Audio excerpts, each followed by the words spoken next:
Hello, welcome to the Three Orcs live stream. This is David, and it is now January 4th, 2026. And this is my weekly live stream to keep everybody up to date on the Verbobonc Campaign project 576 Common Year. It's for running the Temple of Elemental Evil module by Gary Gygax, written by Frank Mencher, as an epic sandbox version of the campaign where you encompass all the lands around it. Basically, it's an open sandbox where not just the village of Hamlet in Nob, but the other villages in the area too that was pretty much created by living Greyhawk between 2000 and 2009. Hey, Tracy, thank you for joining me. I appreciate that. Glad to see you once again on my live stream. If anybody has trouble hearing or seeing me, let me know in the YouTube chat, and I can go ahead and adjust it from here. So if you have any questions about this project, for the Verbobonc Campaign Guide in the World of Greyhawk in the Temple of Elemental Evil Sandbox campaign, please ask the questions here in the YouTube channel. I can answer them for you live. So basically, this is my weekly update of all the work I've done all week. It's a recap because I know not everybody can, follow what I do every day from day to day when I'm working on this like 4 to 5 hours a day. And I want to make sure everybody's caught up to what I've been doing. So also then I'll go ahead and figure out what we're going to do next week, keep the project rolling.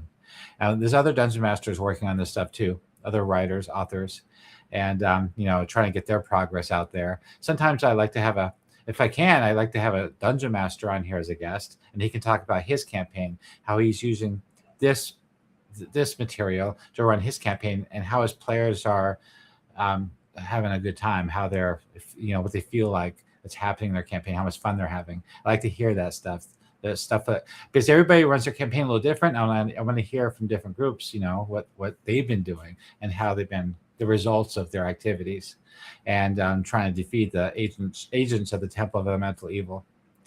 So I'm going to go ahead and show you my screen. We'll go on with that first. And again, this is the cover screen of worldanvil.com, and this is where the Verbobonc Campaign Guide 576 Common Year is. It's the main page, and basically I consider this my own elaborate DM notes because I run the game online or at the table with this website open, and so that way all the information in this campaign is at my fingertips. And the way I write this is very terse and to bullet points, so it's highly referenceable at the table, so you can get to the information quickly. And I use a lot of hyperlinks too to get to different articles like races and classes and gods and all sorts of organizations and locations and NPCs. So the front page has an interactive map of the Viscounty of Verbobonc. You just click on a village, and they're fully keyed just like the village of Hamlet is, including Nob. And then down below, what I added was right here, how to get the free PDFs. So I'm no longer selling the module versions of this material on Dungeon Masters Guild because it's against the rules. You can't offer the material that you're selling on DM's Guild somewhere else. They don't allow that. Even though it's free on World Anvil and it's a different format, they still didn't like that.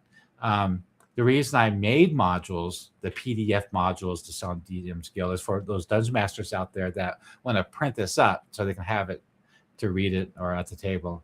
They want a print version, and you can't really print from World Anvil. It messes up the formatting and doesn't work very well. So farther down is the table of contents and things that I've been working on. So the first thing I want to mention that I've been working on all week is the City of Verbobonc. I originally was working on a module version for Noble Ambitions, which is the first quest series of this campaign for this project. And it's like 14 scenes with 5 side quests. And I start all my players in the City of Verbobonc at first level, and I run them through this quest series called Noble Ambitions.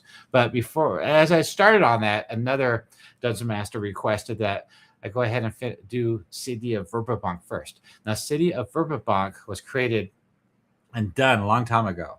In fact, I'll show it to you. This is the interactive map of the City of Verbobonc, and all those locations are fully keyed with NPCs, organizations, fully linked together, and artwork and everything.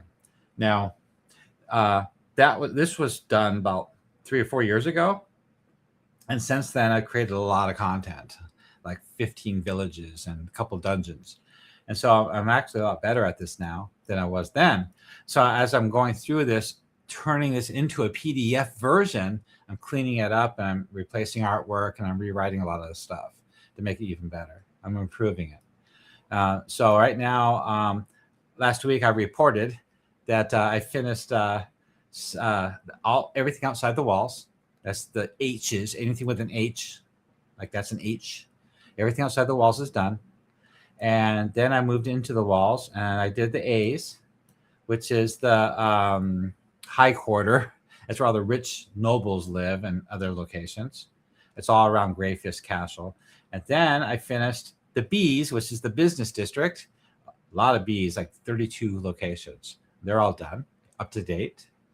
And then this last week I reported I'm working on the C, the Civic Center. I did them all except for 2. I got 2 left because I had to do a lot of work. I had to do a lot of extra work. So we got Gamers of the Great Lakes. Salute to the Godfather of Greyhawk. Thank you so much for joining the live stream. I appreciate that you're showing up. And if you have any questions at all, go ahead and let me know, and I can answer them for you. And we can discuss whatever you're thinking about, including these articles here. So I know we talked a lot about your campaign last time. So I'm glad you were able to show up earlier so we can go over that. Sometimes people join the live stream later after I've said a bunch of things, and then they're asking those same questions again. So that's what happened last week. So yeah, all the C's are almost done. So we're going to take a look while we're here. Each district has its own core cover article. And then every core article has the table of contents on the right. So you can click on each location on that interactive map, or you can click on the locations here in the article for that district, table of contents on the right. So we went over this last week. C1's done, C2, C3, C4, C5, the Mages Guild, the Silver Consortium. I think we did the College Lane. Yeah, the Spruce Goose. Yeah, we were talking about that last week. This is the inn that all the players meet at for the Noble Ambitions quest line, the very first place where Lady Eleanor, the noble, recruits the players to go on that quest. So I did that last week. And then after that was the Bankers Guilds. I think that's where I left off. So let's go ahead and take a look. I should be more organized and write a list. So the Bankers Guild, Bankers. So this version and the one in the module is going to be a little bit different. Hey, Rock the Hobbit, thank you for joining the live stream. I appreciate you again. Thank you for joining. We're just going over what I did all last week. And I have a little bit of a cold with swollen lymph nodes. Again, the weather. I added, so what I'm doing is, some of these locations didn't have flavor text, so I'm adding that. Bottom right-hand corner, dialogue, meeting the NPC there to get the player, help the Dungeon Master roleplay, the main character there. So I've been adding that. You don't have to use it, but I do it for you guys in case you need it. And I redid the layout, the services, rewrote that, cleaned it up, made it nice and neat. What you can do there, the legal services and stuff like that. Meeting the first guild master. So this guild master is Sir Alderic Feldspar. That's him. And he does not have a separate article for him. I've also been adding these categories here on the right, kind of make it more organized. And that's him. So when I don't write a separate article for an NPC, I put their information here on the right-hand side. And sometimes I'll add a stat block, but not always, because I don't think this location needs a stat block. So I did this. Next, C10, the Guild of Architects. So some of these locations are rather bland and boring, but you would expect them in a large city like this. The flavor text, what it looks like when you walk up to it, all the information you need, all information. The senior architects, 3 of them I named and described. The keeper of the archives. So it looks like I repeated them twice here. Goods and services, and again, flavor text, and then dialogue, meeting the master there, in case the Dungeon Master needs it. I'm also adding on DM Dungeon Master hooks. Some are more elaborate than others. This is only the hooks I created for this location. Okay, so the next one, move on. Some of these locations might come in useful for a Dungeon Master in a campaign for certain reasons. So a reason that might pop up in the campaign. When you start getting really into it, the politics and the role-playing and the players are interacting with the lords and arresting people and getting things done, getting titles bestowed to them. Sometime, eventually something like this might happen. It might be useful for the Dungeon Master to use.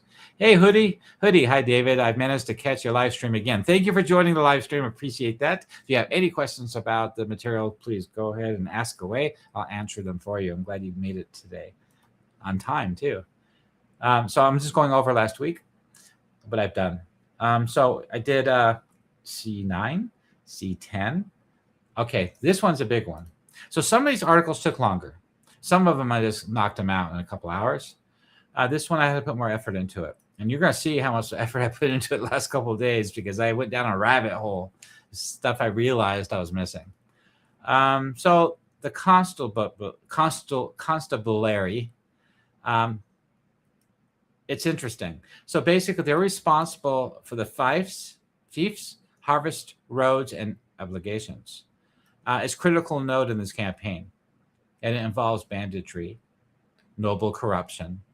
So he's responsible for the fiefs that are out there, the tenants, the serfs, the land that's being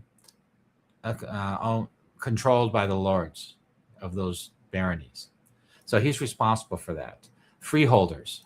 Anyway, this explains all that in more detail. So the actual hall is located in the capital of the Viscounty of Verbobonc, the city of Verbobonc.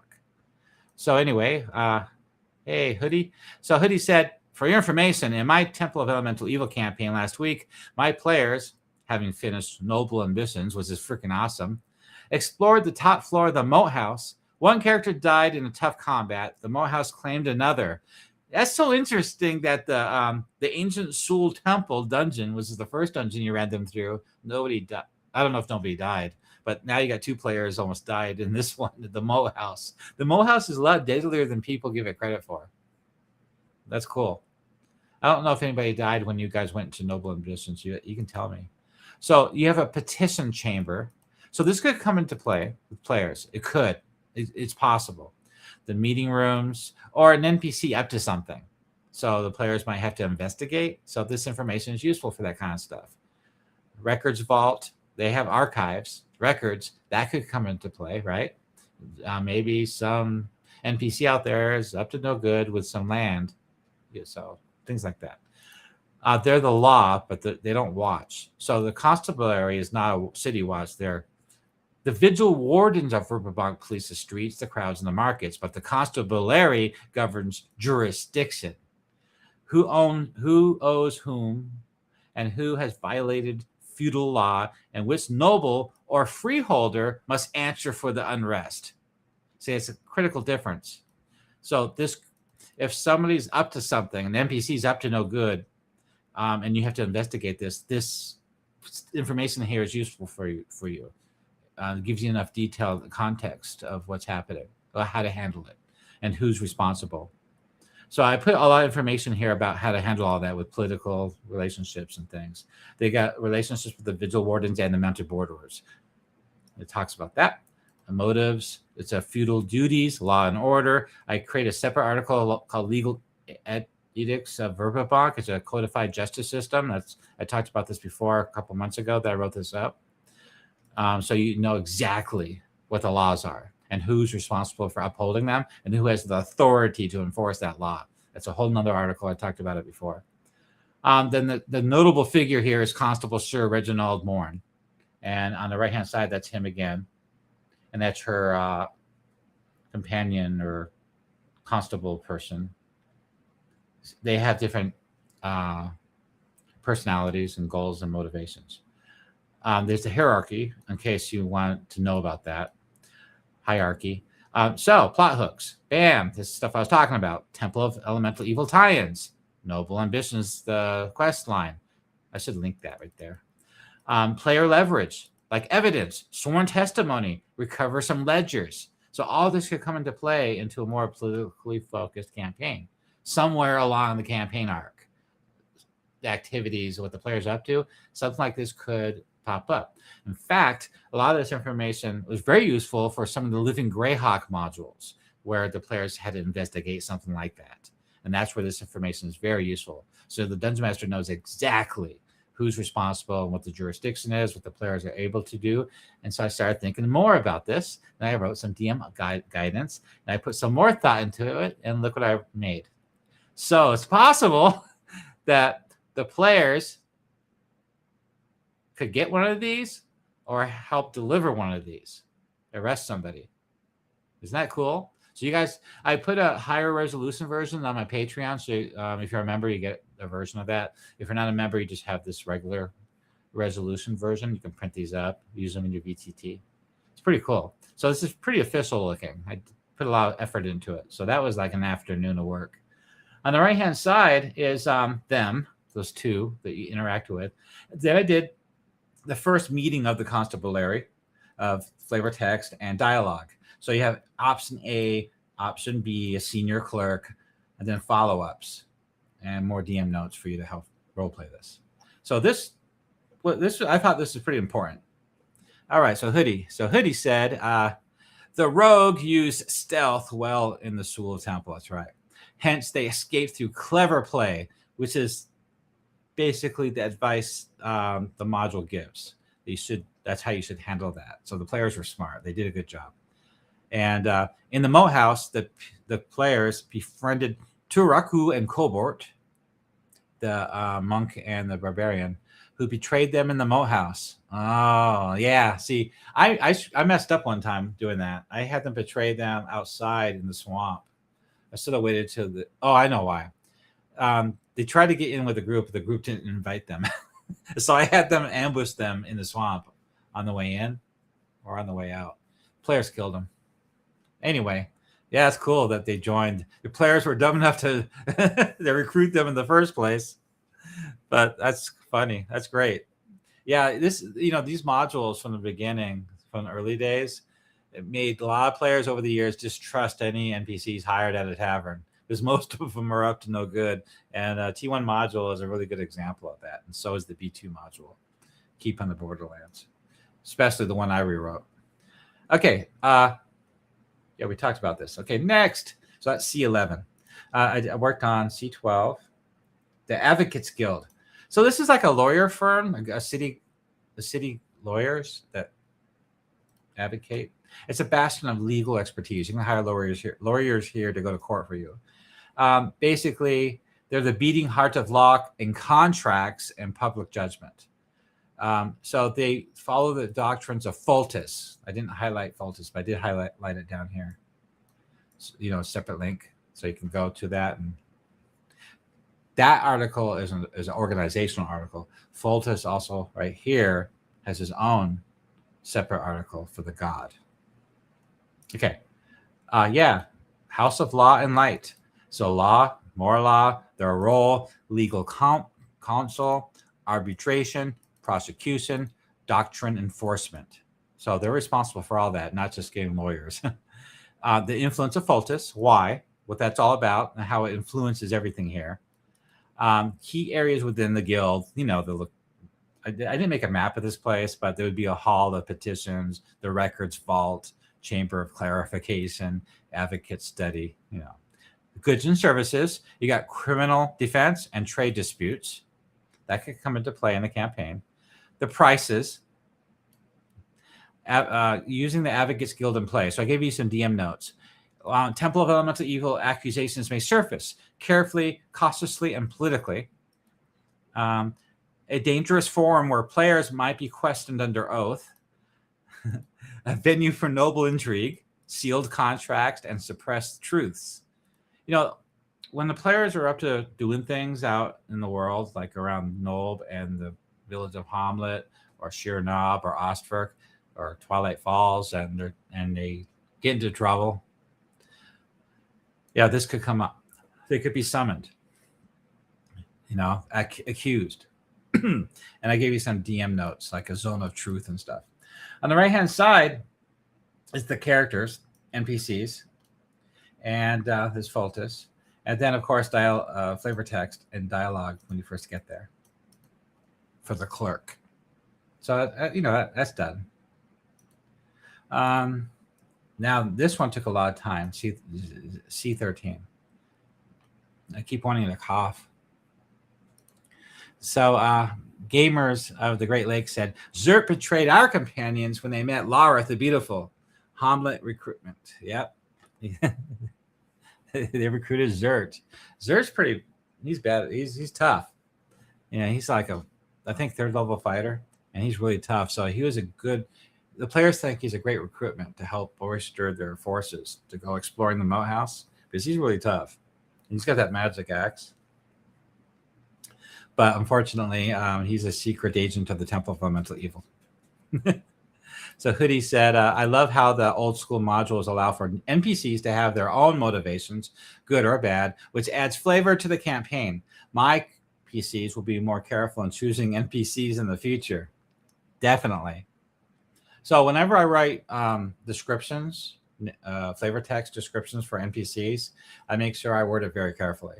I want to give the players a chance to get some idea what kind of person they are, but without giving away details. And sometimes I'll write a customized description for specific players, like a rogue in the group might notice something that the fighter would notice. The fighter would notice something that the rogue would notice, and the wizard would notice something that the fighter would notice. Like the wizard would notice the ink stains on his fingertips. The rogue would notice, where he hides all his coin. Pockets and belts and like something stuffed in his shirt, things like that. Fighter might notice calluses on the hand that the person they're talking to might be a very experienced warrior, a fighter. So anyway, gamers of the Great Lakes say the village rumors led them to recruiting him. False rumor about him being loyal. Haha, they fell for it. Awesome. Let's see. Oops. Hoodie said, you respond to that your rogue spotted Jert in the act earlier on, so the party already had dispatched him. So Hoodie's group dispatched Jert early because they got suspicious of him. Hoodie said, yes, David, your world anvil into Turako, Corbort, and Zerk have been very helpful to my gameplay. Well, I'm glad I put enough more detail in there to help you run that thing, to run those NPCs and bring the campaign more to life. That's my intention. So why I did that because when I rolled that stuff up for myself because I needed to prepare for my campaign. And I look at stuff like that and I go, what's missing here? I want to be prepared. So I write that stuff out. Okay. So this is a strange inn. So this is one of those cultural inns and restaurants, tavern in the city. That's not quite, Uridan or a Flan or Ardi. This is Bakluni. So there is one Bakluni. It's kind of like your local Indian restaurant. It's very unique. The Baklunish Enclave.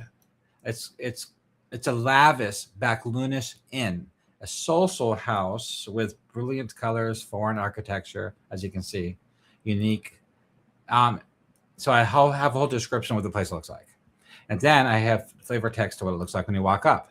And then the history of this place. He's a native of Zif. That's way to the west of the Crystal Mist Mountains. I put a quote in here from Zeeble himself. The relationships here, the politics. So then I decided, okay, to help you guys bring this place to life, to help you role play it, I gave you 3 hooks and some possible player character connections to help bring this to life. If you want, this place is cool to give you something different in the campaign than what players are used to seeing regularly for years of playing D&D. It's always the same kind of tavern. Well, this place is definitely different. So some players might appreciate that. And so I decided to create a big menu. So this menu is some really yummy food. I would love to eat this food, actually. So it's Indian food based flavors, culture, including the drinks. And again, on my Patreon, there's a higher resolution version and the regular version for you guys to download, if you're a member or not. On the right-hand side is him, Zeeble. So he doesn't have his own article again. So he's all right here, including his picture. And that's the lounge of his and his girls. And there's the services, what it costs. Most of the cost, not all the cost. The entertainment and luxuries, you guys will have to figure out the cost yourself. Then I put a menu again. So you noticed, oh, it's the same. I see. Well, usually I put a title of the food on the menu, and then I write it out in the article for the Dungeon Master roleplay describing the food. Well, in this case, I put it in both formats. It's the same words. Okay. Anyway, yeah, that took some time to do. So I'm glad I got finished with that, and it turned out really well. Let's see. So C14. So this is a Bard musical store, a music store. All right, so what are we talking about here?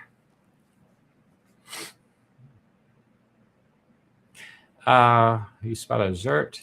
Yes, David, your world anvil. Okay, thank you. I got caught up. So C14 is a Bard shop of instruments, as you can see. And I didn't create these names of these locations. They came originally from Bainsfinger from 2003. He originally did the first write-up of Verbobonc, and we're working together. And I talk to him regularly, and he's really excited about this. And he wants this done. And so I don't want to change too much from what he did, unless it's really bad. So I just kind of kept it that. I think items of note as a name is too modern sounding. It's more of a modern name for a current shop that you'd find today, but that's what he named it. So you can call it harmonic, or you can call it something else. Usually shops back in the day, in the medieval ages, is the person's name. So this person is Grisla. It'd be like Grisla's shop or something. That's what it normally would be. Okay, so flavor text getting there, looking at the place, history, she's the proprietor and cultural beacon. Everything you want to know about her. She's a seasoned bard that's settled in Verbobonc. And she has a weekly music contest. So if you have a player, it's a bard, they can attend this music contest. I didn't put any money down or what the reward is for winning, but I'm sure you as a DM could probably decide on something. But that's kind of cool. I could have done that. So more information. Adventure hooks. A bardic duel. Mask and assassination attempt. Stolen masterwork instrument. A winning song contains codes to the temple. A rival performer is being magically sabotaged. Now, these are just ideas for a dungeon master. Future ambitions that she has. She wants to create a formal music school, a larger performance hall, and the lasting bardic legacy of Verbobonc. That's what she wants. So if you have a player that's a bard, they might be very interested in this place and her. Some more DM notes. How to handle this place. Future goals and quality. Okay, on the right-hand side is her. She does not have a separate article either, so that's all her information right there. She's a 6th level bard. I gave you a quote. Music is memory given breath. And I keep very good records. So there's the goods and services, how much everything cost. And then I wrote flavor text and dialogue of getting there for the first time and meeting her to help you get started. So I could have added a whole bunch more if I wanted to, like unique musical instruments and describing the actual contest, things like that, but I didn't. Because we need to move on. C15. I gotta weigh how much effort to put into each location. Because we got a lot to get done here. Okay, so this is an archer place, Bo Fletcher. So he's a master bower, and what it looks like getting there, the layout. So his faith is in Rudded, the luck bringer. So he's not necessarily a priest. He's a ranger, as you can see right here. He's half elf. But he does worship. Well, actually, his related factions is the Church of Rudd. I see. But he worships Rudd. And the background, his products and services, bows and specialty items and ammunition, pricing, community, role-playing. This is how you role-play here. And adventure hooks, the unmissed arrow, the cheater's luck, the ribbon, the blue ribbon, the target of fate. So that's kind of fun. And here's a quote for him from Rudd. I just created that today, that holy symbol. And on the right-hand side is him. And then down below is services and prices. So I got that done. Next, C16. That would be the gathering hall. So today, or last couple of days, I had to put a lot of effort into this because there was some confusion about the government of Verbobonc. It's not 100% clear. It's a Viscounty. There's the Viscount. There's Valuna. I haven't talked to Hologonk lately, or my other friend that's not on Discord. By the way, Discord is where we all talk about this every day, and where we collaborate. You're more than welcome to join the Discord to join the conversation or critique the work. Because every day when I write articles and artwork, I post it in Discord for you guys to critique and look at it and talk about it. Make sure we get it right. And some of you do really well responding to that to help me get it, make it better. Make sure I don't make any mistakes. So the Gathering Hall is what they call it, but what it really is, it's complicated. Of course, what it looks like when you get there. But it's a public forum and committee house. It's where guilds petition, temples testify, merchants argue. President and magistrates listen with careful, neutral expressions. It's kind of like the city hall in an everyday town, I suppose. The layout, the grand chamber, the clerk arcade, and the private committee rooms. Okay, so the function, this is where it gets complicated. The civil power is heard but not decided here. So this is where you express your grievances. This is where they listen to you, but they don't decide things here. This is not where the Viscount rules, nor where the Council of Lords formally convene, nor where final judgments of high law are rendered. So instead, it functions as a civic pressure valve of the Viscounty. So primary usage, public hearings, delegations, committee councils like the Chamber of 13, the civic arbitration, and announcements and address, decrees that are announced by the Viscount. The relationships of the other seats of power. So there's 3 seats of power in the city.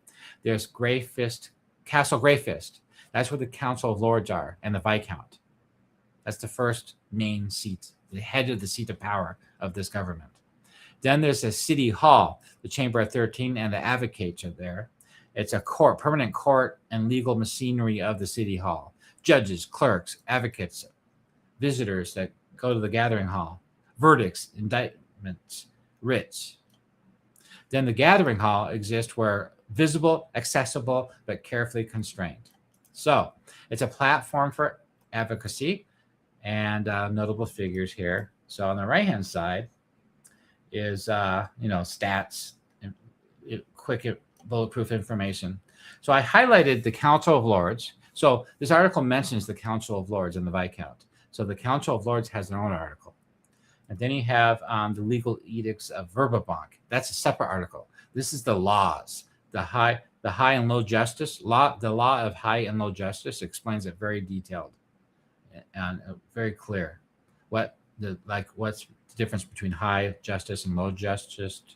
I got a cold. The ladder of authority, sealed writs. Again, I put that in there, and the church and how the church is handled. Churches are very important in the laws and diplomacy and the government in this world. Who has low justice? Nobles has an immunity. Nobles have a lot of immunity to low justice. It clarifies it here. So all that's laid out, including Hamlet. It talks about Hamlet in there too. Okay, so then I wrote another article to go with this, because the government of Verbobonc. So this is the deal. We have the main article for the city of Verbobonc. We have the main article for the Viscounty of Verbobonc. And there's a paragraph in each about the laws and the government. But it's an overarching global description. It's not detailed. It doesn't tell you exactly. It's just kind of vague. And so I felt that especially with this location here, I needed to be pretty exact. So what I did is, before I look at that, on the right-hand side is more flavor text and dialogue of the civil clerk and how to use this gathering hall in play. You can use it for political intrigue, you can grant lawful authority to players. You can introduce noble rivals or patrons. You can escalating consequences of the player's actions, tying city politics to the Temple of Elemental Evil, their logistics and their cover-up. The connections of this is to Lacus Qualis, his parties, legal entanglements of the guild, and rival nobles' public trials. So like I said, that form I made for you guys to print up, that's where that comes into play, against the players, or the players are granted it to go serve it. So now let's go ahead and look at what I was talking about. So I had to create a separate article for the government. There we go.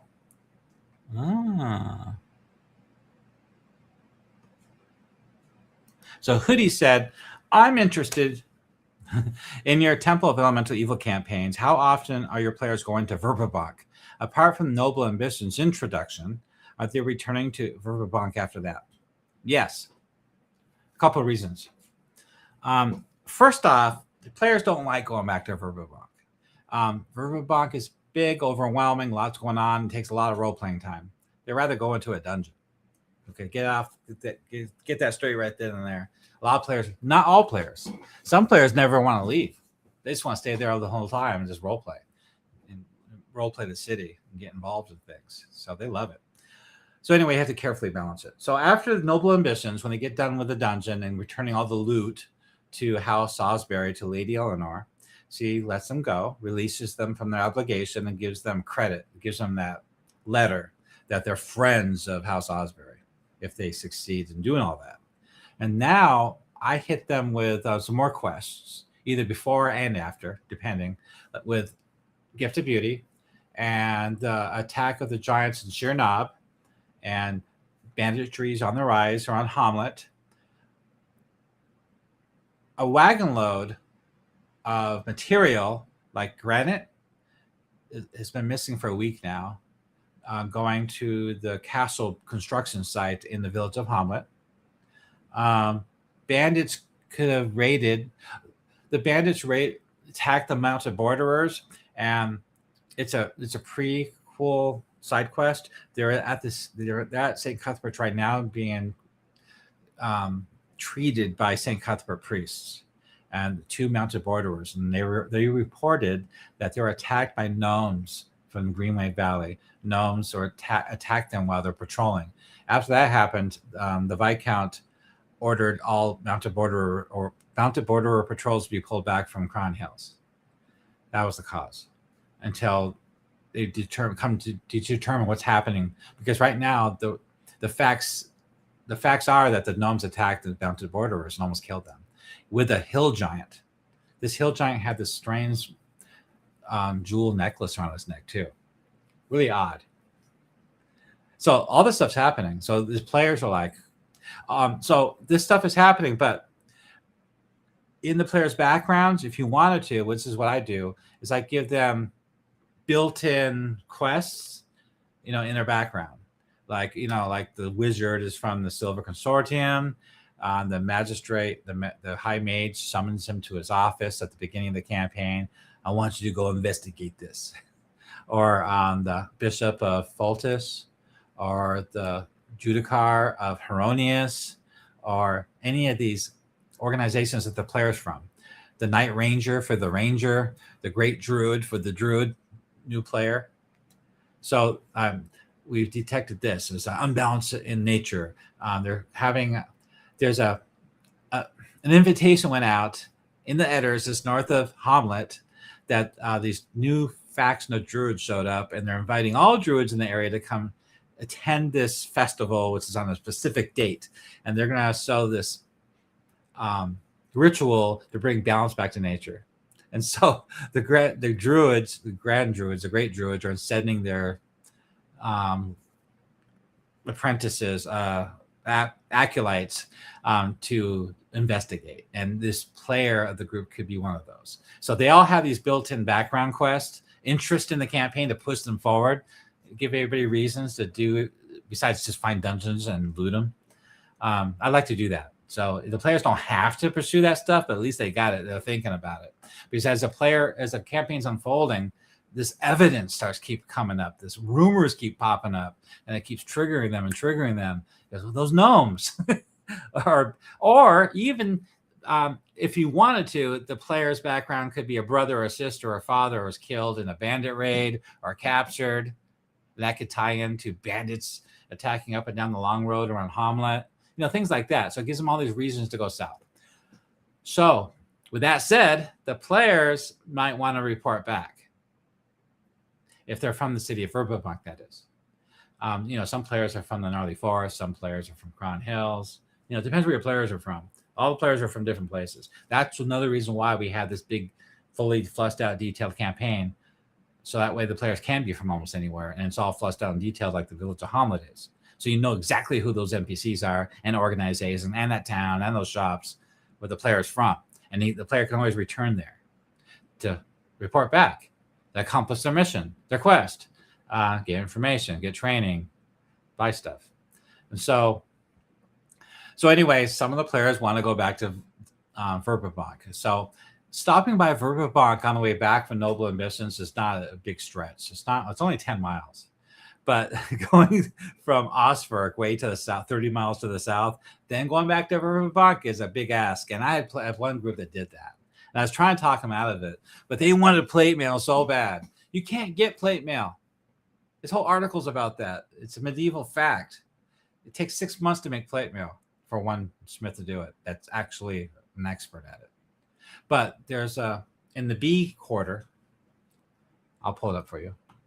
City of Verbobonc, the business quarter.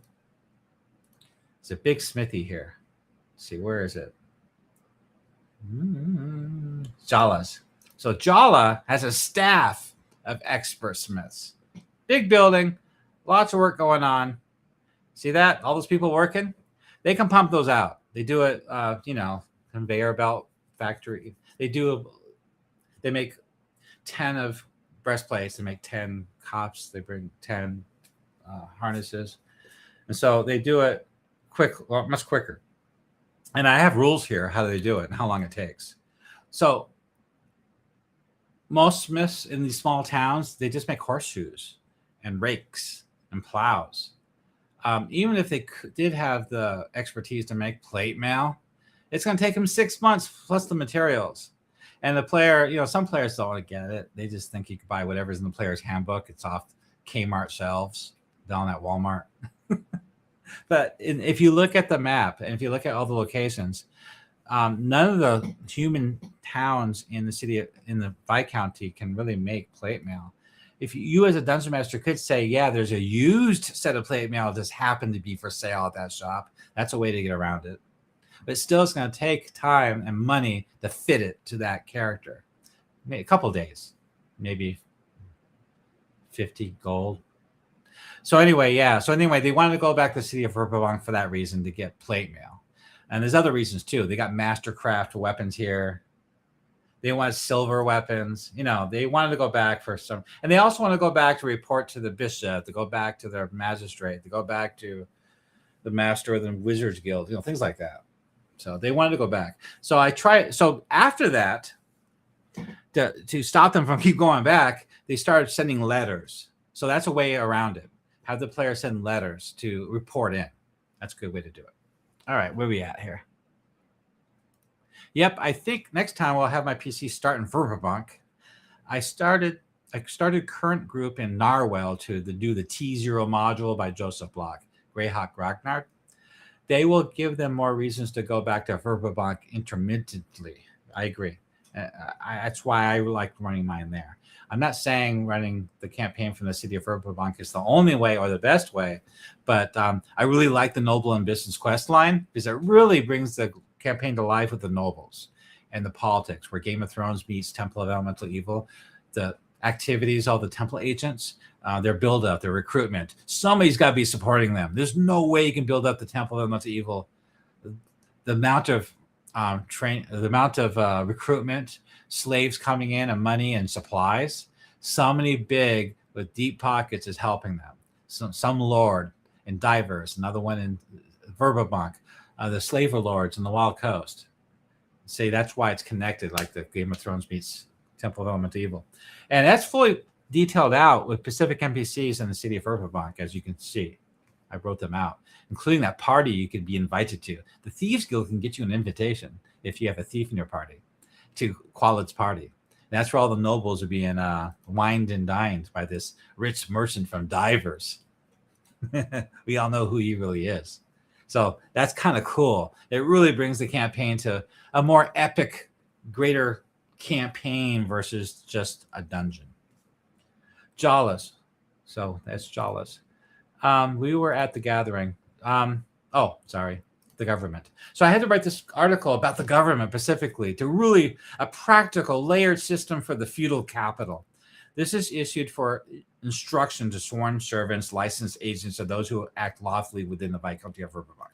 So the government of Verbobonc is not a single court or a council or a chamber, but layered system of authority. It's carefully divided between fortress power, civic law, and public governance. There you go.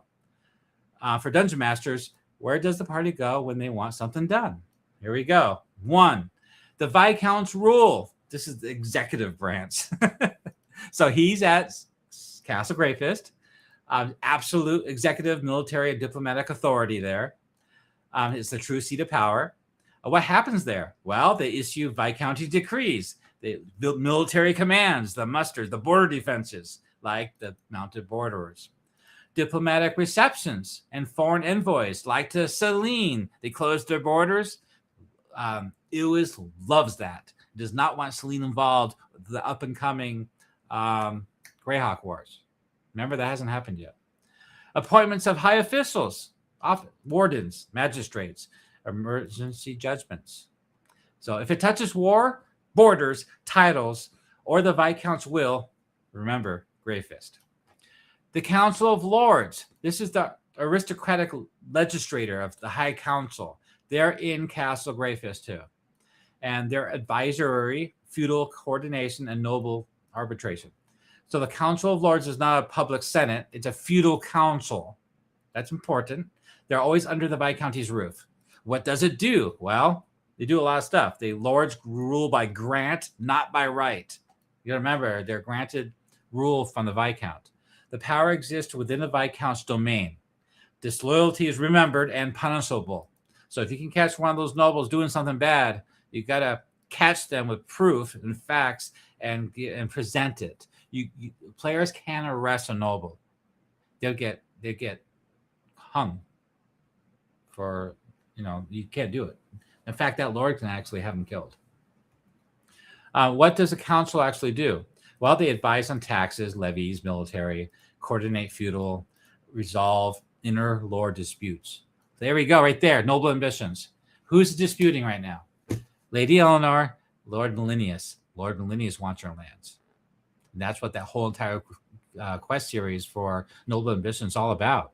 He's trying to get her to marry him. It's not working. She doesn't like him. So there's other modules coming up. Him trying to get her lands. They even do a tax evasion scheme. That's another module. I'm gearing up to that stuff. Act as political pressure chamber, not a court of law. Game of Thrones, right?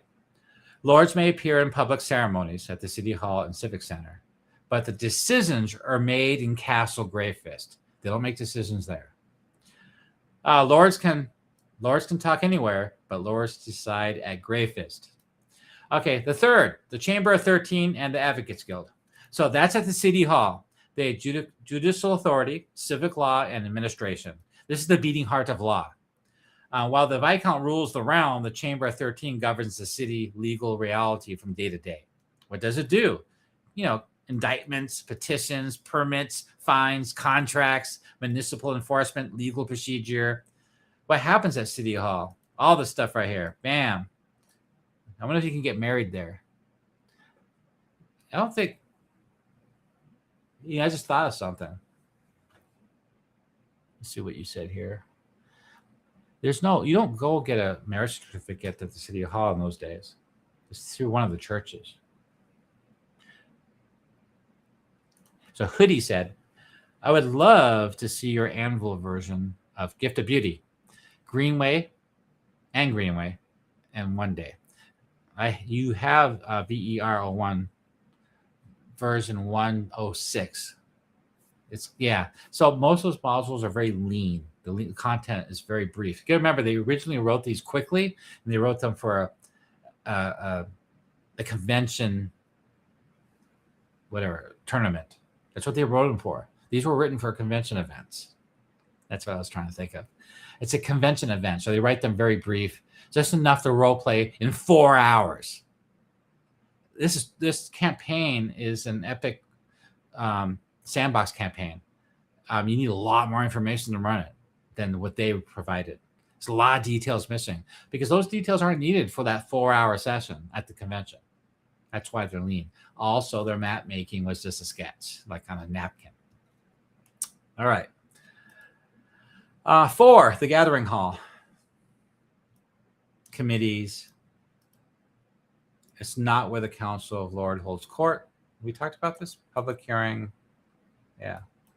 How it plays at the table. So when the party wants justice, a warrant, an indictment, or to clear their name, go to the City Hall. When the players want a public hearing that stirs up a faction, like a guild or a temple or merchants or gnomes, the Gathering Hall. When the players want a lord's patronage or noble arbitration or the Viscount's judgment or military action, send the forces down to the Moe House, clear it out. You have to go to Castle Greyfist for that. See, this stuff is very clear for a dungeon master that you didn't have these thoughts, this list of what to do list in anything, in any module or any supplement. So I went into a lot of detail because I knew a dungeon master would want these questions answered to help them run their campaign more smoothly. When the player wants access to Greyfist without status, that means they're not a lord, they're not a noble, they're not a high-ranking cleric. They have to petition. The petition process exists, but it's filtered and very slow. So anyway, that's that. On the right-hand side, why does this matter in the Temple of Elemental Evil? Well, the City Hall, the Gathering Hall, the Council of Lords, the Greyfist exploit jurisdiction gaps. So the Temple of Elemental Evil agents can exploit jurisdiction gaps. And so far, the Mounted Borderers have been pulled back from the Cron Hills. There's a gap there. Carry writs. The players can carry a writ that grants terrifying authority. Think about it. If your players are doing really well and they become heroes and they're really accomplishing some great things, and they're recognized for that, one thing they can do right at the beginning of the campaign is help Lady Eleanor recover her family sword and gem, succeed in that quest. And right now you're friends of House Osbury. That's one step. But if you can, get favorable with the, let's see, Gathering Hall? No, with the City Hall. So it's possible for her to get you a writ that grants them terrifying authority. And that falls under the law article. You got low and high. So yeah, because the players can't just arrest anybody. But they can't condemn somebody. Like Lord Millennius, when he pulls the players over after getting out of the dungeon, he can string them all up for being bandits. There's nothing anybody can do about it. Nothing. Players are dead unless they run. You just hang them all. They're nothing in the Lord feudal society. They're less than peasants. They're adventurers. But if they have favor of a lord, like heroes, favor of a house, then he has to answer for that. And so they have a higher position. So if right at the beginning of the campaign, they're nobodies. And if he catches them with all that treasure, you're bandits. Hang them all. And that's what he does. All your players are hanging from ropes. Luckily, Lady Eleanor shows up. She saves them. They're stuck. In that scene, they're screwed. Anyway, a writ can give them, the players, authority. Terrifying authority, depending what the writ says. I mean, maybe they'll get a writ for something in Nulb. Maybe they'll get a writ for that one agent of the Temple of Elemental Evil. Maybe they'll get a writ for Lakash. Get to the bottom of what he's up to. That's what that does. Only a lord can condemn another lord, by the way, or the Viscount. Choose whether to act within the law or above the law. So all that stuff. Anyway, I thought this was a really important article to really detail out specifically about the government of Verbobonc, how that works. And these other articles that go with it, which is the law and the Council of Lords, all that together really clarifies things for you guys to run the campaign. All right, so next. So that was C16. I think I finished that today. Then after that, so what I have left is C17, Lord Langmire's manor. So Lord Langmire, their lands are to the south, and they have a manor there by Etterbolk. But they also have a manor here in the city, so I got to do that tomorrow. And then manor at this C18, the manor house tomorrow. That's the Thieves Guild. Well, not the Thieves Guild. Oh, this is the second house. So in the business quarter, they have a house. I haven't done this yet. Business quarter. Let's see. B32. Yeah, this is the difference between the two. See, that one I already did. See the difference? It's a lot tighter, a lot cleaner, better artwork. Look at all that. Well formatted, a lot more information. So this is a Thieves Guild. There's a lot here. Look, it keeps going. It keeps going. Even spoilers. Oh no. So yeah, that's what I did with B32. So this is one of the Thieves Guild homes, and they're all attached to the sewers underneath. You know, if you're a fan of Thieves World, you probably understand these better. You know, the Thieves Guild is everywhere, and their biggest houses is this one. And there's a lot of it's underground and people's houses too, and basements. It's not just one location. And C18 I haven't done yet, so this has to be redone to be as good as that other one. And I don't like that picture at all. And this artwork is from Forged Studios, which I had a license with that I was allowed to use, but I'm not using them no more. Okay, so any more questions? So Gamers of the Lake said, want to tell you that your new handouts for paid members is awesome. Oh, thank you. Let's take a look at that. Yeah, that's right. I'm going to look at that over here. Okay, so new article released today. So that's the government article I just put out. This is the article I put out for the fan content, how to get free fan content. About the second module is about to go released for free to everybody to use. I need to put a vote up, a poll for you guys to vote on to determine what the next module should be. I think I was going to do the leadership of the Temple of Elemental Evil. I was going to do that one next. New article, the government again. And so that's the members only for the menu. And see, the members only comes in these resolutions. So you can print them up if you want. And that's the public version. And oh, by the way, when I post these on Patreon, they come with articles I write, you know, what to use this with and what's so important in the campaign.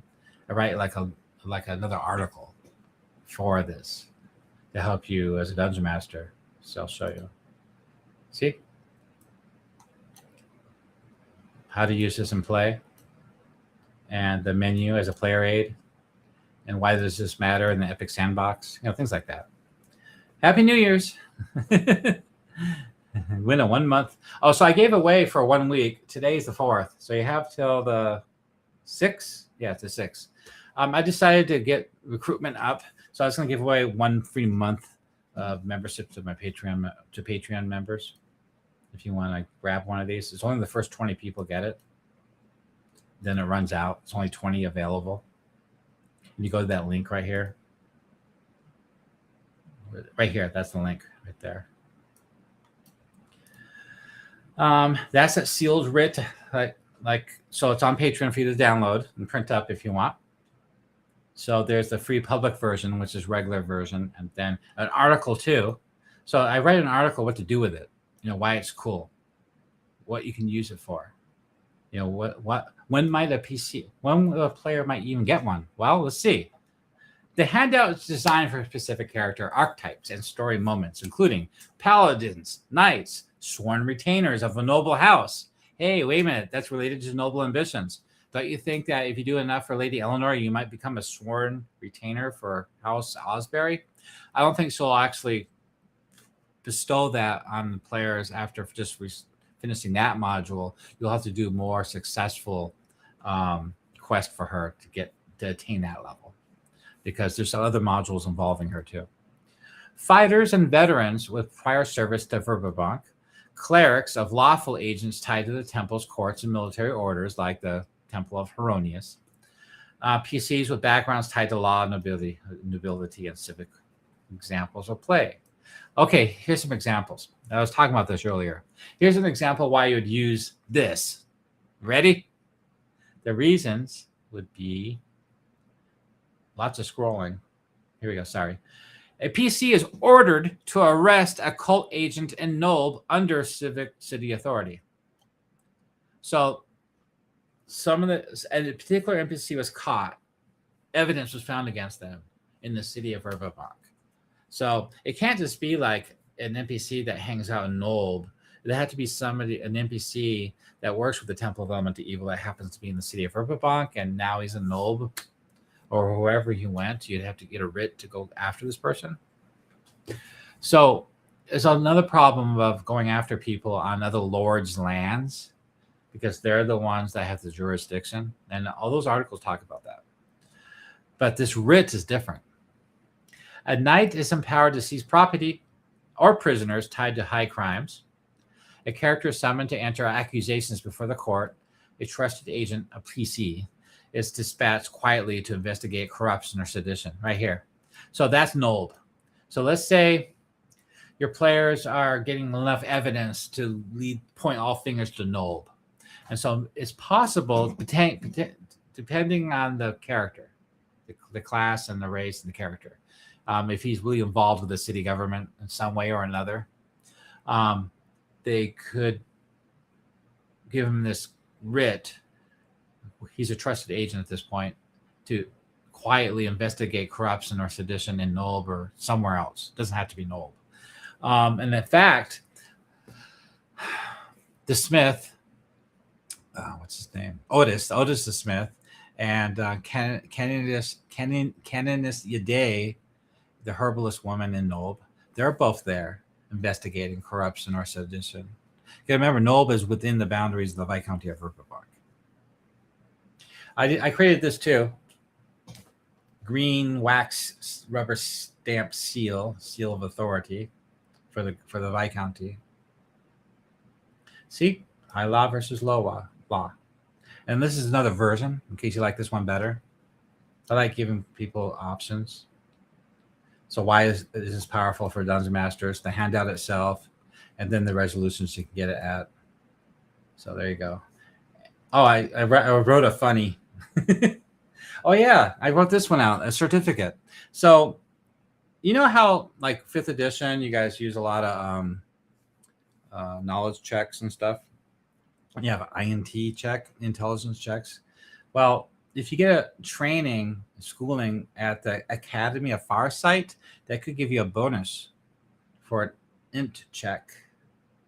And so I wrote, this is the members only one. No, I give this to everybody. So this is the ceremonial certification from the Academy of Farsight. And I'll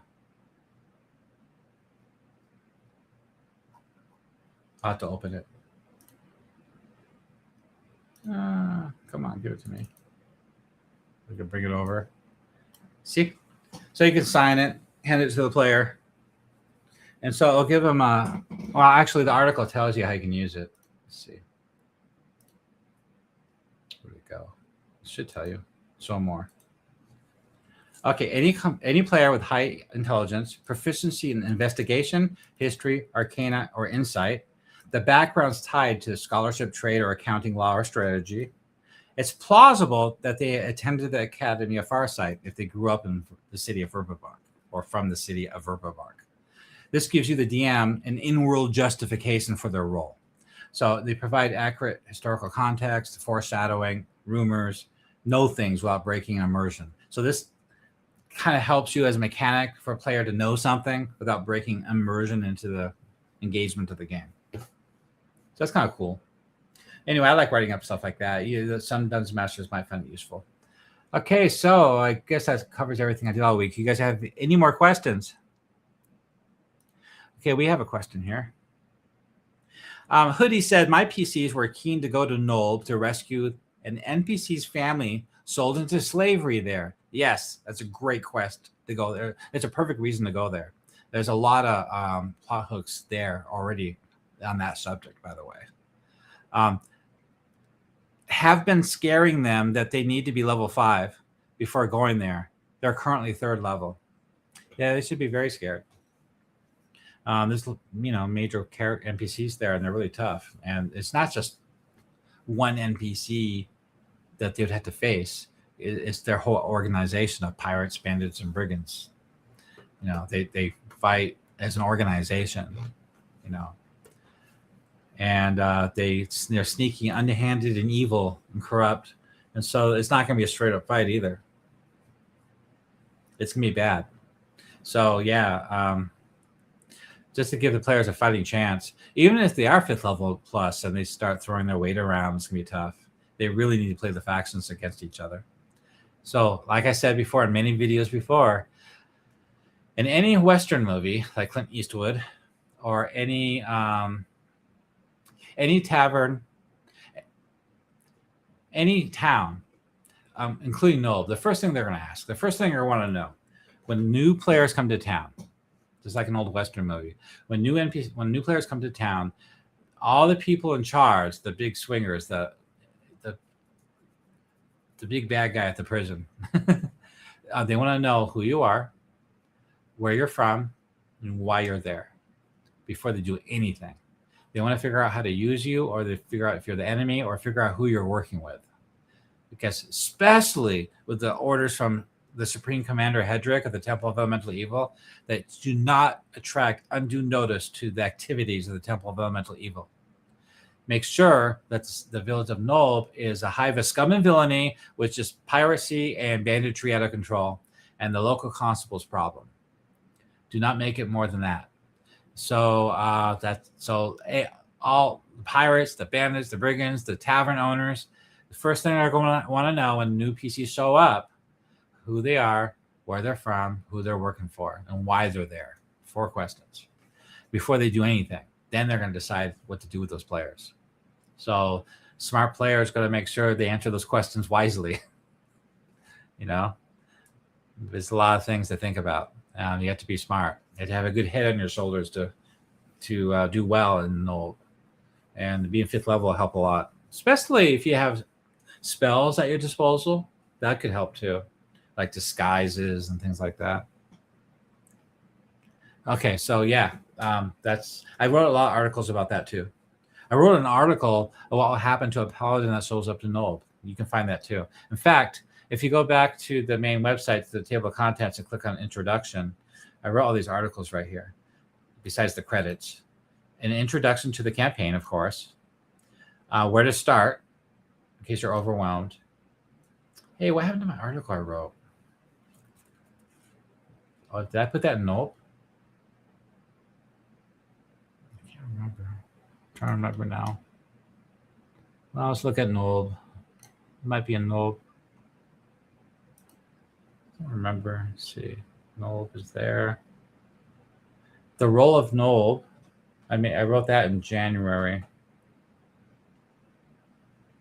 That's the DM notes. Let's take a look at that. I got too many articles open. Oh, yeah. This is just what this campaign's about and why I present it in this fashion. What I did. how I redid it, how I made this into an epic sandbox campaign, all the reasoning. That's what this is for. What did I do with that article? I did it's on Patreon. I know that. Let's find out. Let's see. Paladin? I got player starter class articles, advice where some good advice of where certain classes can be from in the campaign. Dang it. Sorry. I just don't remember where it's at. Anyway, I wrote an article about that. So Hoodie says, key benefits of open sandbox style novel to my new players is that the PCs are starting to realize that success comes with engaging with the factions. Yes, NPCs, playing your character, not just min-maxing. Yeah, min-maxing means nothing. Because it's just you're up against political organizations, organized organizations in their hometown. So the players have to be smart, or they're going to find themselves on the bad end of a sword. They're going to be found floating down the river, the Emridge Run, with a knife in their back. So I said this before. Okay, let me talk about that article that I can't find. I don't know why it's not there. So I wrote an article. I put it on Patreon. I posted on Facebook that what would happen when the paladin walks into town and starts arresting people and throwing his weight around. I'm here in the name of the Viscount. You're all under arrest. I wrote an article about that and how a dungeon master can get away without killing him. And it comes down to this.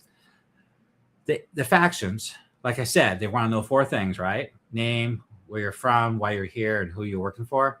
Well, they're going to figure all that out, right? And let's say you're enemy number 1.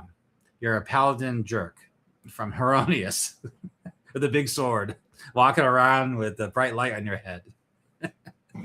So they figured out they don't like you. Okay, well, my initial assumption was they're just going to gank you. You're over. You're not going to last more than 5 minutes in town. And the article talks about that. But you can't go against Supreme Commander's Hedrek's orders to bring undue attention to the Temple of Elemental Evil agents. And if they find out that an agent of Heronius or Pelor or St. Cuthbert sent by the Viscounty to investigate is ganked right in the streets of Nolb, they're just going to send more and more powerful. They're going to gain the attention of more lords and the council and the Viscount, and they're going to start sending military forces. They don't want that. So what they're going to do, this is a smart thing to do, they're going to misdirect them. They're going to pretend to be on their side. You're right. This town is out of control. We need to do something about it. You know what? I heard there was a bunch of people pretending to be druids on top of the Edders. You should go there and catch them. That's where the cult is. The cult's over there. And so what they do is they get them out of town to go after another moat house, to go out after another temple outpost, like the air temple, earth, air, fire, water. They all have outposts. And it's on my map. And I keep showing you this map all the time. I'll show you again. See? Earth, air, earth, sorry, water, because it's on the river, air, and fire. And there's Hamlet. So, you know how all the factions are against each other, trying to come up on top and try to stab each other in the back? And Hedrick likes it that way. So to keep them down so they don't challenge the upper temple, the greater temple. So what they're going to do is they're going to throw the players to the wolves, to the enemy faction, hoping either the players are going to damage the enemy faction or wipe them out, or they're going to get rid of the problem player. So they're just going to send the paladin, whoever sends the paladin, confides in the paladin that, yeah, I know all about it. The cult's over there. You need to go get them. You want some free drinks? So they're going to send them after one of these other outposts. And then they'll probably even send a message ahead of them. So that way the outpost is ready for them. So, yeah. Or an easy way, another thing they could do is get the player somehow out of town, like go after some gnolls or a bandit a raid, on a merchant caravan. They know about it. Tomorrow morning at 9 a.m., they're going to be raiding along that road, the upper road, and there's a merchant caravan scheduled to come through. And they're going to get it. I think you guys should stop it. Anyway, as long as the players are out of town, then they can just gank them there. because they're not in Nulb at that point. They can just kill them out there. So it's free game to kill any player anywhere, as long as they're not in Nulb.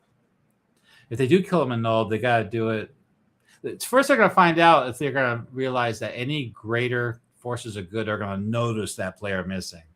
So if it's just a thief with no affiliation with anything great, oh yeah, they can gank him easily and throw him in the river, because they're not going to be worried about any feedback from the forces of good. They're having the Viscount come down on their necks. All right, so yep, mid-maxing. Okay, anyway, I talked enough. We're past our hour. So if you have any more questions about this campaign, I can answer them for you here. I know there's a lot. It's over 1,500 articles. And basically, my suggestion, besides reading those initial articles, is to just use this map, and this is the Viscounty map, as a table of contents. And when you click on a town like Twilight Falls, it'll take you there. And then if you want to see the whole article, all you do is scroll to the bottom and click on Read Full Article. I'm going to right click though and open up in the new tab. And there you go. So this has a table of contents too. Hey, where's my... Oh, I haven't done this one yet. So all my interactive map is in here. So anyway, each town has an interactive map with all the locations. Twilight Falls is fully keyed right here. Bam. All the locations are keyed with NPCs. There's also an interactive map. I guess I forgot to add it. All right. That's something I got to add to my list tomorrow to do. Can't believe I missed that. I got to key the interactive map for Twilight Falls. Anyway, what I'm suggesting is you can navigate the world through the interactive maps too. Close that. Doop. Okay, so this map right here, 1 hex is 1 mile. That's just the Eastern Viscounty. Same thing. Click on Penwick, bam, you're there. And then it has an interactive map. Like I said, all the towns have interactive maps. So you can click on any building, and it's fully keyed with NPCs and stuff. And scroll to the bottom, click on Read Full Article. I'm going to open up a new tab. I got 20 tabs open now. See? Interactive map, and also a table of contents with clickable, like the Church of the Gentle Hand. That's dedicated to Zodal, the Flang god of mercy, hope, and benevolence. Pretty cool. Look at all that. You see House Millennius, House Osbury, politics. Anyway, okay. I could go on forever on this stuff, and just if you have specific questions, I can answer them. Okay, so that pretty much covers everything I wanted to cover today. And next week, I plan to continue. I'm going to finish up tomorrow. C District. And where's that at? This district right here, C District. C. And then I'm going to start on D. So D would go pretty quick. It's only 7 locations. Oops, sorry. D's go pretty quick. It's only 7 locations. I should add more locations. I wish I had other people helping me to write more locations so I can add them. That'd be cool. And then E has 9. F has 13, so that'll take a little bit longer. G, the Gnomesburg, the Gnome Quarter, has 8. And then I have to do Castle Greyfist. And then I have to do the Waterfront District, which has 8 locations. And then I'm going to add, then this website will be done. I'll be all updated. And then as I'm doing it, I'm creating that module too to give away later. Okay, let's see. Well, I guess that wraps it up. So I'm going to go ahead and finish this up. Well, thank you for joining the live stream with 3 Orcs. I want to go ahead and make sure everybody's up to date on all the activities I had all week with working on this project, all these articles and artwork and maps, things I've been working on. Also, if you're more than welcome to join the Discord to help critique and edit and talk and collaborate about this project, or just to follow along to see what we're doing. Because every day when I work on this stuff, I'll post it in Discord for you guys to see, critique, and look at and talk about, and make sure I get it right. This is your opportunity to tell me, hey, I don't like it that way, or this should be changed, or you misspelled that, or whatever it is. I don't like that piece of artwork. It should be changed. And then also you come to the Patreon. So you can join the Patreon for free and get access to all the artwork and articles, but only the regular resolution versions of everything. You still get everything. It's just a standard resolution version of the menus and the maps and things like that. If you want access just to the high-res version of the same stuff, you just have to be a member. And also, being a member helps support this project and encourage me to keep working on this. I'm on my 8th year now, and I'm still having fun doing it. And when the Patreon members make sure that I stay doing it, keep doing it, it makes me feel like I'm doing a job.